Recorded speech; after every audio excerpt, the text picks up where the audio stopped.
আপনারা দেখছেন স্টিং নিউজে আপনাদের স্বাগত। আপনাদের সঙ্গে আমি হালিম। আজকে আমাদের অনুষ্ঠানের অতিথি কৃষ্ণনগর 2 নম্বর ব্লকের বিজেপি নেতা সঞ্জয় সিং। সঞ্জয়, স্টিং নিউজে তোমাকে স্বাগত জানাচ্ছি। নমস্কার হালিম দাদা। স্টিং নিউজের এই প্ল্যাটফর্মে আমি আগেও এসেছি, আবার এখানে এসে আমি নিজেকে আনন্দিত এবং গর্বিত অনুভব করছি।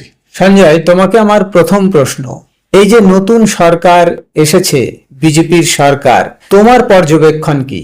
আমি দীর্ঘদিন থেকেই চেয়েছিলাম যে এই রাজ্যে বিজেপি সরকার আসুক, কারণ সেন্টারে যেই সরকার থাকে আর সেই সরকার রাজ্যে থাকলে কিন্তু উন্নতি হতে বাধ্য।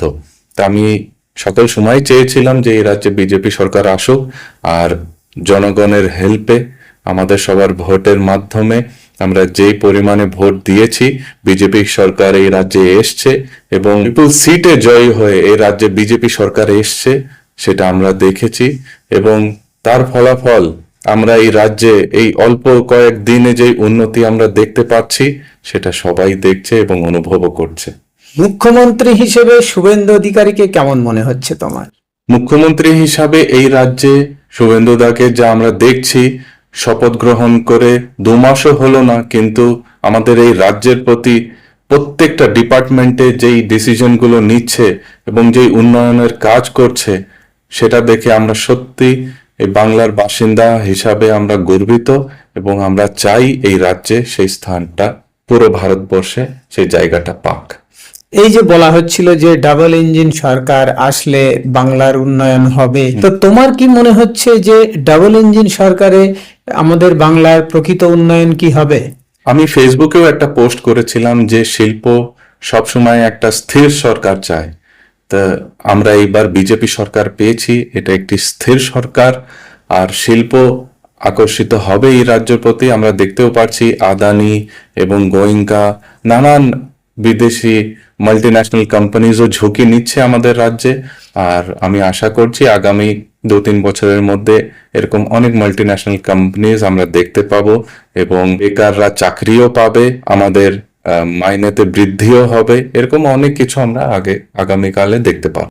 তুমি নিজে একজন বিজনেসম্যান, তো তোমার কি মনে হয় এই রাজ্যে যারা ব্যবসা করে তাদের জন্য এই বিজেপি সরকার কতটা শুভ?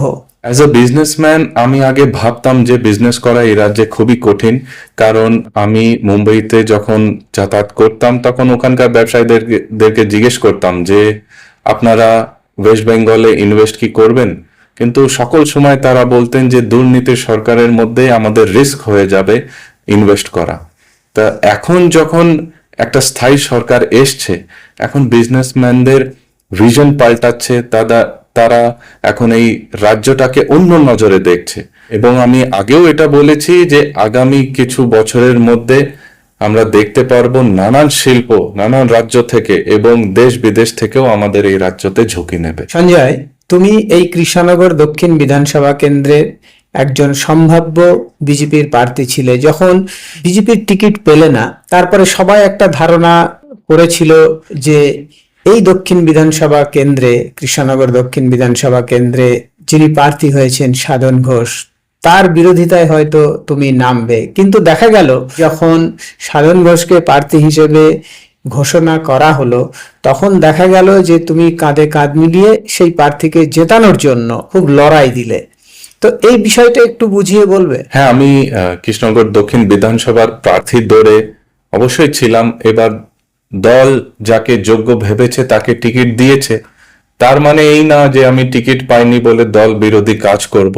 আমি সকল সময় চেয়েছিলাম যে আমাদের এই বিধানসভা বিগত 3 টার্মস যে টিএমসি জিতে আছে, তা এটাকে জেতার জন্য আমার সর্বোচ্চ দিয়ে আমি এর চেষ্টা করেছি এবং সাধনদার জায়গায় অন্য কেউ হলেও আমি তাকে সাপোর্ট করতাম, কারণ আমি মনে প্রাণে থেকে বিজেপিকে ভালোবাসি। কারণ আমি 2014 সাল থেকেই শ্রী নরেন্দ্র মোদীজিকে তাকিয়ে আমি এই দলটাকে সাপোর্ট করি এবং আগামীকালেও আমি এই দলকেই সাপোর্ট করব। কৃষ্ণনগর দক্ষিণ বিধানসভা কেন্দ্রে তো বিজেপি জিতেছে, বিজেপির এখন এমএলএ সাধন ঘোষ। সাধন ঘোষের সাথে তোমার এখন সম্পর্ক কেমন? হ্যাঁ, খুবই ভালো সম্পর্ক, কারণ আমি নানান জায়গায় ওনার সাথে প্রচারে আমি গেছিলাম এবং তিনি আমাকে সাপোর্টও করেছিল এবং আমাকে উৎসাহ করেছিল যে আমি ওনার সাথে নানান জায়গায় গিয়ে প্রচারে থাকি, এবং জনগণ সেটা গ্রহণও করেছে, এবং তার পরিফল আমরা ভোটের মাধ্যমে দেখতেই পেয়েছি যে সাধনদা 28,000 ভোটে বিজয়ী হয়েছে এই কৃষ্ণনগর দক্ষিণ বিধানসভায়। তোমাকে দেখছি বিভিন্ন ধর্মীয় অনুষ্ঠানে যেতে, বিভিন্ন জায়গাতে হরিনাম সংকীর্তন হচ্ছে, বিভিন্ন মঠ মন্দিরে তুমি যাচ্ছ। এই যে বিভিন্ন মঠ মন্দিরে যাওয়া বা বিভিন্ন জায়গা থেকে ধর্মীয় প্রতিষ্ঠানগুলি থেকে তোমার কাছে ইনভিটেশন আসা, এটাকে তুমি কিভাবে দেখো? এই কাজটা আমি দীর্ঘ বছর থেকেই করে আসছি। যেহেতু আমি এখন রাজনীতিতে নেমেছি, তাই এই পোস্টগুলো আমি ফেসবুকের মাধ্যমে জনগণের সামনে আমি রাখি। আমাকে সংকীর্তন হোক বা খেলা হোক, তারা ভালোবেসে আমাকে ডাকে, আর আমি তাদের ভালোবাসার মান রাখার জন্য নিজেকে তাদের কাছে আমি উপস্থিত করি। আমি তাদের ডাকে সাড়া দিয়ে আমি তাদের কাছে হাজির হয়ে যাই। এ পর্যন্ত তুমি এই কৃষ্ণনগর 2 নম্বর ব্লকের বাইরে কোথায় কোথায় গেছো? এখন অবধি আমাকে শান্তিপুরে, নাকাশিপাড়া, কৃষ্ণনগর উত্তর এবং কৃষ্ণগঞ্জ থেকেও ডাক পড়ছে, এবং আমার ব্যবসার মধ্যে থেকেও যতটা সময় আমি পারছি দেওয়ার চেষ্টা করছি। কারণ অনেক জায়গা থেকে ফেসবুকের মাধ্যমে ভালোবাসা তারা দেখাচ্ছে, এবং অনেকে বলছে দাদা তোমার কাজ আমাকে খুব ভালো লাগে, তাই ওদের ভালোবাসার মানটা আমি রাখার চেষ্টা করছি। আমি জানি তুমি একজন সমাজসেবী, তোমার বাবাও একজন সমাজসেবী। তুমি এখন রাজনীতিতে এসেছো। এই রাজনীতি এবং সমাজসেবা, এই দুটোকে তুমি কিভাবে দেখছো? আমি রাজনীতি আর সমাজসেবাকে কোনোদিন আলাদা নজরে দেখিনি। সমাজসেবা একটা ব্যক্তিগত সামর্থ্যে সবাই করে, আর রাজনীতিতে ওই একই কাজ সমাজসেবাই বলা হয়, কারণ ওই রাজনীতিতে আমরা জনগণের জন্যই কাজটা করি, সেটা একটা বড় মাপের কাজে হয়। তো আমি কোনোদিন এটা আলাদা নজরে দেখিনি, আর আমার দীর্ঘদিনের এটাই প্রচেষ্টা থাকবে যে সমাজসেবার কাজটা আমি রাজনীতিতে তুলে আনতে পারি আর জনগণের সেবা করতে পারি। কৃষ্ণনগর 2 নম্বর ব্লকের যুব সমাজ কতটা তোমার পাশে আছে? হ্যাঁ, যুব সমাজের একটা আলাদা ক্রেজ আছে, সেটা আমি অনুভব করতে পারছি। কারণ যখনই আমি যেই অনুষ্ঠানে যাচ্ছি, আমার না বলাতেই তারা নিজের থেকে আমার কাছে এসে বল, দাদা আপনি যেখানেই যাবেন আমরা তোমার সাথে থাকব এবং তোমাকে উৎসাহ দেব। তা ওদের এই ভালোবাসা দেখে সত্যি আমি নিজেকে গর্বিত অনুভব করি। সঞ্জয়, এই যে সমাজসেবা করতে করতে তুমি রাজনীতিতে এসেছো, তোমার রাজনীতিতে সবচাইতে বড় পাওয়া কি?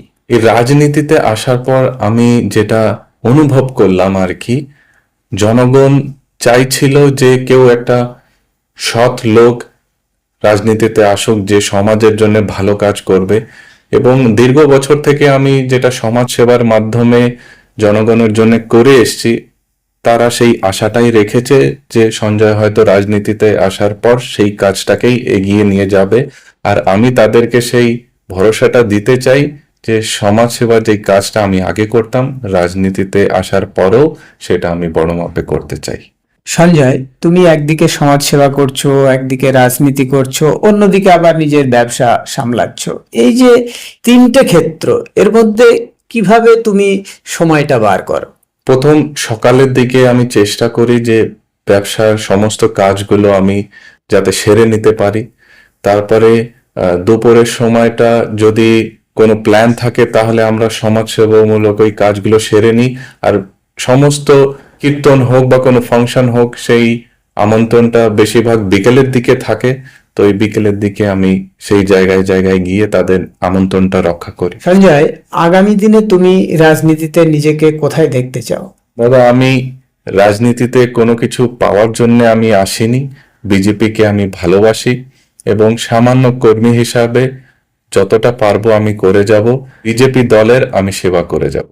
প্রিয় দর্শক, আমাদের অনুষ্ঠান আমরা এখানেই শেষ করছি। ভালো থাকবেন।